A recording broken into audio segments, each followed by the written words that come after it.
If someone were to tell me that the founder of all conmanship is the devil, I would say that that is misinformation. The founder of conmanship is none other than Raila Amolo Odinga. If I were to just take the time to do an analysis on the people who Raila has conned over the years that I know personally, I would be here till tomorrow morning, and I might even have to extend to a later date. What prompts me to say this? As of last week, we've had a new addition of Raila's recruits to his hall of fame ya conmanship. Ameongeza hapo picha ya Amisi. So what happened is Raila told Amisi, who is a two-term MP, that look, I will make you the chair of the park committee. But then they went on to overlook him. Here he is lamenting about the same. Wakati wanagawa viti, they segregate me. Wanasema huyu hako Trans-Nzoia peke yake. Sasa awamu ya kwanza imeenda, awamu ya pili imeenda. Baba Raila ananipea kiti ya Public Accounts Committee. Kuna majangili kule chama wananinyang'anya peupe mchana. They have no shame that this is even an offer. Where do I get the energy to continue being in ODM? Where do I get the energy? Na wameninyang'anya Ososi akiona. Deputy party leader. Wananinyang'anya, yeye atakuja waambia hapa yeye ni deputy party leader. Now, if you cannot help Amisi, who will you help? Baba Raila Odinga, uko na watu karibu na wewe ambao wanakuharibia safari yako ya uongozi wa nchi. Wakati utatoa hao watu kwa mwili yako, you will be the president of the Republic of Kenya. Baba anakupa kiti, wanarudi wanakunyang'anya. Na baba mwenyewe ndiye amekupea.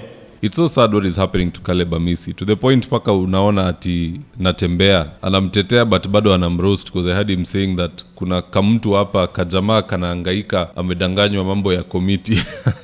Just listening to this. Mtu ambaye anaitwa Sifuna, Secretary General, kila mahali au kila wakati akiongea mambo ya wananchi kidogo anakumbushwa na wabunge wa ODM kule kwa assembly kwamba hiyo kitu tumekupatia na shikilia tunaweza kuondoa wakati wote. Na yeye ndiye anaongea kabisa SG wa ODM. Kama wataki watu wengine wakwe kwa ODM ibaki chama ya Wajaluo, watuambie wabaki na hiyo ODM yao.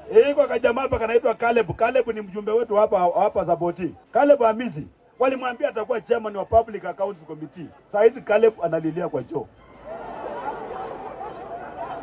Anaangalia kiti kwa view sasa. Like I said, if Raila promises you anything and you're not Junet Mohammed, Joho, or the other favorite children of his, don't take his word as gold. Babu Owino was in that exact same situation. There's a time he was promised he'll be the park chair and they ended up giving it to John Mbadi. Can you imagine? Who was not even an elected MP. He was nominated and he went on to take that position, which was promised to Babu Owino. Again, Babu Owino was told if they win elections, he will be the cabinet secretary of education because ni jamaa amesoma. And I can assure you, had they won, Babu Owino would not be a CS. They were just using him to get to the votes of the youth. It's high time politicians wake up. Amisi is wailing over things which he shouldn't be wailing about. Historia ya Raila inajulikana. Mike Sonko the other day was crying when he wanted to become MP of Makadara. He went to see Raila, he organized for the meeting, he took millions, because you don't just see Raila for free, it is business. ODM is a business. So he brought a large bundle of money. And then Raila went on to give a direct ticket to somebody else. So Sonko then had to go through TNA to win the elections. And you can see how vibrant Sonko was as a leader. So that is somebody that if Raila had not screwed over, he would have a very powerful person on his side. Maybe Sonko was the one to tilt the election to Raila's favor in 2022, or maybe even sooner. So if you treat people right,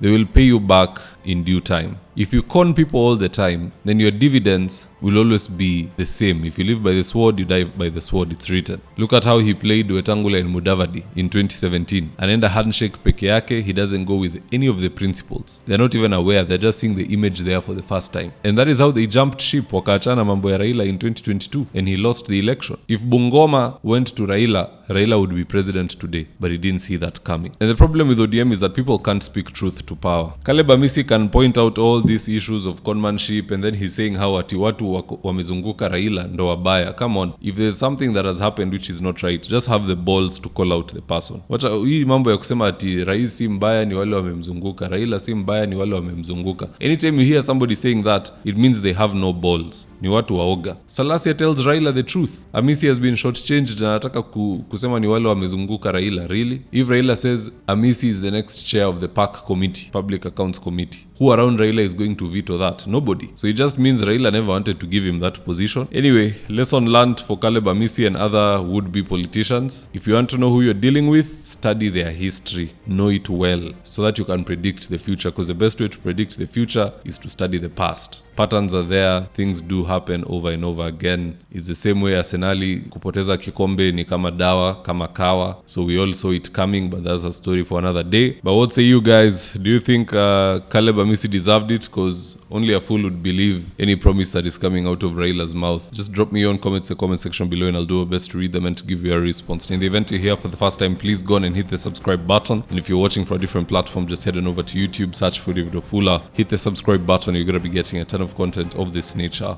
If politics is something you're passionate about, this is definitely the one channel that you really need to subscribe to. Alright guys, adios.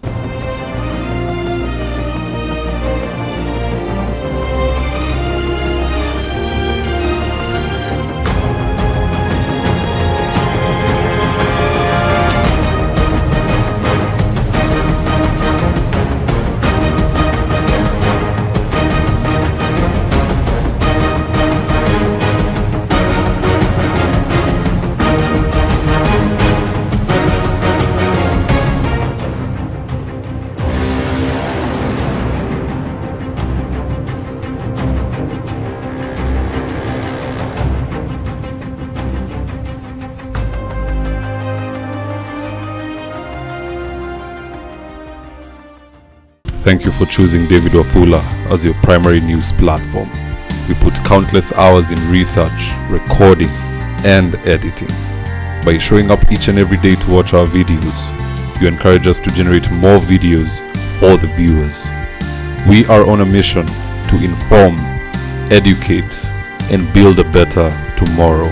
To our thousands of followers in a world full of presidents, kings, and queens, you are the real gem. Adios.